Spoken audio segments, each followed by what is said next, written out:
Hello everyone. तो इससे पहले वाली वीडियो में हमने पुष्यभूति वंश यानी कि वर्धन वंश को देखा था और हमने जाना था कि हर्षवर्धन क्यों इतना ज़्यादा फेमस है वर्धन वंश के अंतर्गत।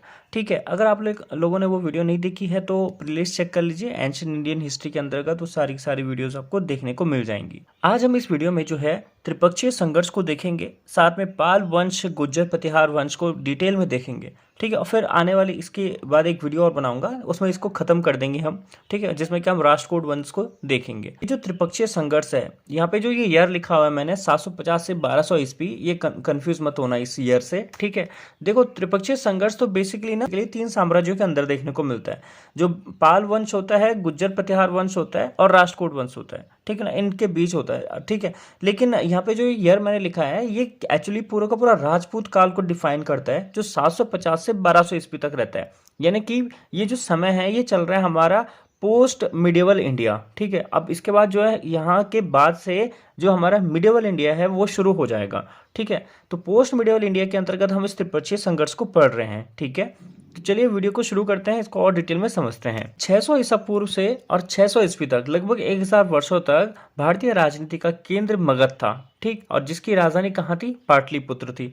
16 महाजनपदों में से एक आपका मगध था। ठीक है, अब 600 ईस्वी के बाद पाटलिपुत्र का स्थान जो है कन्नौज ले लेता है। ठीक है, क्योंकि कन्नौज काफी ज्यादा फेमस हो जाता है हर्षवर्धन की वजह से, क्योंकि अब कन्नौज को जो है महोदय श्री बोला जाने लग गया था। जब हर्ष की मृत्यु हो जाती है ना, 150 वर्षों तक कन्नौज में कोई महत्वपूर्ण शासक नहीं होता है।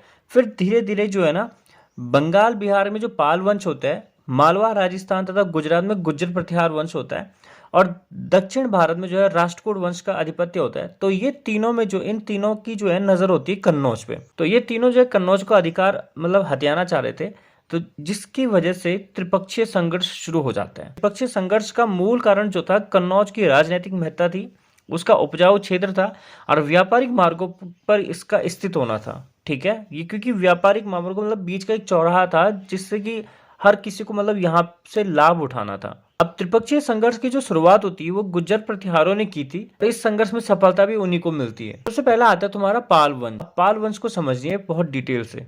जो पाल वंश है ना, पाल वंश का उदय बंगाल में होता है और इसका संस्थापक होता है गोपाल। तो पाल वंश का संबंध कहाँ से है अगर सवाल आता है तो बंगाल से। पाल वंश का संस्थापक कौन था? गोपाल। गोपाल के बाद इसका पुत्र धर्मपाल शासक होता है, जिसे महाराजाधिराज परमेश्वर परम भट्टारक की उपाधियां दी जाती थी। ठीक है, और धर्मपाल के समय से ही त्रिपक्षीय संघर्ष शुरू हुआ था। ये धर्मपाल जो है कन्नौज पे अधिकार करने के लिए गुर्जर प्रतिहार शासक वत्सराज और नागभट्ट दोनों से युद्ध करता है। ठीक है ना, पहले एक बार वत्सराज से करता है, फिर नागभट्ट द्वितीय से संघर्ष करता है, लेकिन इसमें ये दोनों से हार जाता है। और इसके अलावा जो है धर्मपाल का युद्ध जो है ध्रुव के साथ भी होता है, जो कि राष्ट्रकूट वंश का शासक होता है, और इसमें भी धर्मपाल हार जाता है। अब धर्मपाल जो है बौद्ध धर्म का अनुयायी था। विक्रमशिला बौद्ध विहार और सोमपुर बौद्ध विहार की स्थापना धर्मपाल ने की थी, और इस धर्मपाल के बाद इसका पुत्र देवपाल आता है, जो यहाँ का शासक बनता है। इसके अलावा जो देवपाल होता है, ये जो है जो गुर्जर प्रतिहार का शासक होता है मिहिर भोज, उसको ये हरा देता है। किस पाल शासक ने गुर्जर प्रतिहार के शासक मिहिर भोज को हराया था? तो देवपाल ने हराया था। ठीक है, ऐसे सवाल आ सकते हैं। इस समय में क्या होता है, जो जावा है ना, जावा का एक शैलेंद्र वंशीय शासक होता है बलपुत्र देव। ठीक है, जो अपना एक दूत मंडल इसके दरबार में भेजता है। किसके? देवपाल के। दूत मंडल को भेजने का जो इसका उद्देश्य था वो ये था कि नालंदा में जावा के विद्यार्थियों के लिए विशेष विद्यालय की स्थापना की। खर्च है तो मगध को 5 गांव उसने भी अनुदान मतलब दिया था। अब देवपाल के बाद क्या होता है, पाल वंश में नारायण पाल शासक बनता है, जो कि इतना शक्तिशाली नहीं था, एक कमजोर शासक था। नारायण पाल का क्या होता है ना कि गुर्जर प्रतिहार के शासक मिहिर भोज से युद्ध होता है। इसके अलावा एक महेंद्र पाल है, उनसे भी इसका युद्ध होता है, दोनों से पराजित हो जाता है। ठीक है, यहाँ तक कि जो नारायण पाल था ये बौद्ध धर्म का अनुयायी था, लेकिन इसने बहुत से शिव मंदिरों का निर्माण करवाया था।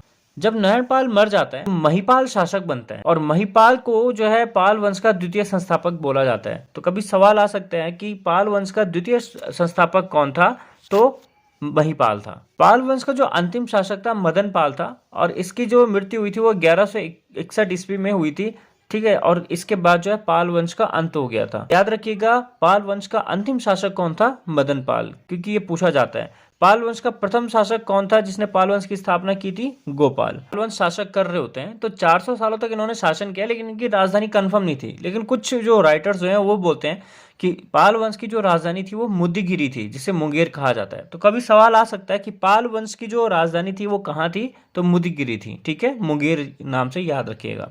ठीक, और इनके समय में जो है काफी साहित्यिक ग्रंथों की रचना भी हुई थी। ठीक है, इसके समय में एक संध्याकार नंदी रामपाल इनके दरबार में रहते थे। ठीक है, जिन्होंने रामचरित्र नामक ग्रंथ की रचना संस्कृत भाषा में की थी। अब इनका जो रामचरित्र था ना, उसके जो श्लोक थे उसके दो अर्थ निकलते थे, एक तो रामपाल के लिए और दूसरा भगवान राम के लिए। जिम्यूत वाहन करके भी विद्वान हुए, जिन्होंने दया भाग करके एक कानूनी ग्रंथ की रचना की थी, जिसमें लॉ एंड ऑर्डर लिखे हुए, थोड़ा लाइक चाणक्य ने जैसे जो है अपने जो है अर्थशास्त्र को रचा था। पाल वंश के ही शासन काल में जो है ना, विक्रमशिला विश्वविद्यालय की स्थापना धर्मपाल ने की थी। ठीक है, तो कभी धर्मपाल से रिलेटेड ये सवाल भी आता है, क्योंकि इंपॉर्टेंट है, क्योंकि वो युद्ध तो नहीं जीता था लेकिन एजुकेशन में उसने जो है विक्रमशिला विश्वविद्यालय की स्थापना की थी। ठीक है, तो विक्रमशिला विश्वविद्यालय की स्थापना किसने की? धर्मपाल ने की, ऐसे करके याद रखिएगा। अब पाल वंश के बाद आते हैं गुज्जर प्रतिहार वंश। इनकी अनेक शाखाओं में उज्जैनी के गुज्जर प्रतिहार प्रसिद्ध हैं। ठीक है, पहले कहाँ के हैं? उज्जैनी के। ठीक है, गुज्जर प्रतिहारों के आदि पूर्वज का नाम हरिश्चंद्र था। गुज्जर प्रतिहार वंश के अंतर्गत इनके पूर्वज का नाम क्या है? तो हरिश्चंद्र। उज्जैनी के जो गुज्जर प्रतिहार वंश है, इसकी स्थापना जो है 730 में नागभट्ट प्रथम ने की थी। ठीक है, और नागभट्ट द्वितीय ने कन्नौज पर गुज्जर प्रतिहार वंश की स्थापना की थी। ठीक है, याद रखिएगा, क्योंकि कन्नौज पे जो है जो ये त्रिपक्षीय संघर्ष है, ये कन्नौज के लिए ही तो हो रहा है। ठीक है ना, महोदय श्री के लिए। ठीक, तो इसका मतलब गुज्जर प्रतिहार का ही आधिपत्य होता है, और इसलिए जो है पहला जो मेन इनकी स्थापना हुई थी 730 में नागभट्ट प्रथम ने की थी, लेकिन नागभट्ट द्वितीय ने जो है गुज्जर प्रतिहार वंश की स्थापना कन्नौज पर की थी। नागभट्ट द्वितीय को ही महाराजा धीराज की उपाधि दी गई। नाती होता है मिहिर भोज, जो महत्वपूर्ण शासक है। ठीक है, जिसने गुज्जर प्रतिहार वंश का सबसे महान शासक ये बनता है, मतलब ये टैग इसके नाम है। नागभट्ट प्रथम है, राष्ट्रकूट के शासक दंती दुर्ग से इसका युद्ध होता है, जिसमें कि नागभट्ट प्रथम हार जाता है, और उसके बाद इसका पुत्र वत्सराज जो है उज्जैनी का शासक बनता है। नागभट्ट प्रथम के बाद वत्सराज उज्जैनी का शासक बनता है। वत्सराज है त्रिपक्षीय संघर्ष में भाग लेने वाला प्रथम शासक था। धर्मपाल ने जो है इसको चुनौती दी थी वत्सराज को, और वत्सराज ने धर्मपाल को भी हरा दिया था। ठीक है, राष्ट्रकूट शासक ध्रुव जो है उत्तर भारत आता है और वत्सराज को पराजित कर देता है। वत्सराज के बाद इसका पुत्र नागभट्ट द्वितीय होता है। ठीक है, जो शासक बनता है, उसने भी कन्नौज पर आक्रमण किया, चकरा युद्ध को जो उसने पराजित किया था। धर्मपाल के साथ भी वो युद्ध करता है, उसको भी हरा देता है नागभट्ट द्वितीय। ठीक है, नागभट्ट द्वितीय किसका पुत्र है? वत्सराज का। ठीक है, एक गोविंद तृतीय करके शासक होते हैं, जो राष्ट्रकूट शासक होते हैं, वो भी उत्तर भारत आते हैं और नागभट्ट द्वितीय को पराजित कर देते हैं। मिहिर भोज को ना एक ग्वालियर प्रशस्ति मिलती है। ठीक है, जिसमें इन्होंने खुद को बड़ा अवतार माना है, उपाधि दी है। इन्होंने कहा है कि मैं विष्णु का अवतार हूँ। किसने? मिहिर भोज ने। मिहिर भोज का भी युद्ध होता है देवपाल के साथ में, मिहिर भोज हार जाता है। फिर भी वो जो है कन्नौज पे अपना अधिकार कर देता है ना। यही जो है राष्ट्रकूट शासक कृष्ण द्वितीय से नर्मदा नदी के तट पर युद्ध करता है, जिससे मिहिर भोज पराजित हो जाता है और वापस कन्नौज आ जाता है फिर से। ठीक, इसी समय में अरबी यात्री सुलेमान भारत आया था, और सुलेमान ने भारतीय शासकों में मिहिर भोज के पास सबसे बड़ी सेना का जिक्र किया था। ठीक है, उसके अनुसार ऐसे के पास सबसे बड़ी सेना थी। सुलेमान ने जो है मिहिर भोज को बोला था कि ये इस्लाम का शत्रु है। ठीक, मिहिर भोज इकलौता ऐसा शासक है जिसने अपने जीवन काल में अपने पुत्र महेंद्र पाल को ना सत्ता सौंप दी थी, और वो तीर्थ यात्रा करने चले गया था। राजशेखर होते हैं जो इनके दरबार में रहते हैं, वो एक कवि थे और इनके गुरु भी थे। यही जो है महेंद्र पाल को निर्भय राज की उपाधि भी देता है, नरेंद्र भी बोलता है। निर्भय राज नरेंद्र के रूप में किसको जाना जाता है? महेंद्र पाल को जाना जाता है। ठीक है, राजशेखर ने एक बहुत महत्वपूर्ण नाटक लिखा था, कर्पूर मंजरी। ठीक है, जिसकी रचना जो है प्राकृतिक भाषा में की गई है, और काव्य मीमांस भी उसने लिखा था, जो एक काव्य साहित्य है उसका। ठीक है, जो संस्कृत भाषा में लिखा गया है। तो कभी सवाल आ जाता है कर्पूर मंजरी की रचना किसने की? राजशेखर ने। काव्य मीमांस किसके द्वारा रचा गया है? तो राजशेखर के द्वारा। महेंद्र पाल ने भी जो है नारायण पाल को पराजित किया था। ठीक है, और महेंद्र पाल के बाद इसका पुत्र महिपाल शासक बनता है। राजशेखर ने महिपाल को रघुवंश मुक्त मणि की उपाधि भी दी है। महिपाल के समय ही गुज्जर प्रतिहार वंश का विघटन होना प्रारंभ हो गया था, और राष्ट्रकूट शासक इंद्र तृतीय ने इसे पराजित करके इसके क्षेत्र पर अधिकार भी कर लिया था। महिपाल के समय में जो है बगदाद का निवासी होता है अल मसूदी, जो 916 में भारत आता है। गुर्जर प्रतिहारों के समय 1019 ईस्वी में महमूद गजनवी ने कन्नौज पर आक्रमण किया था।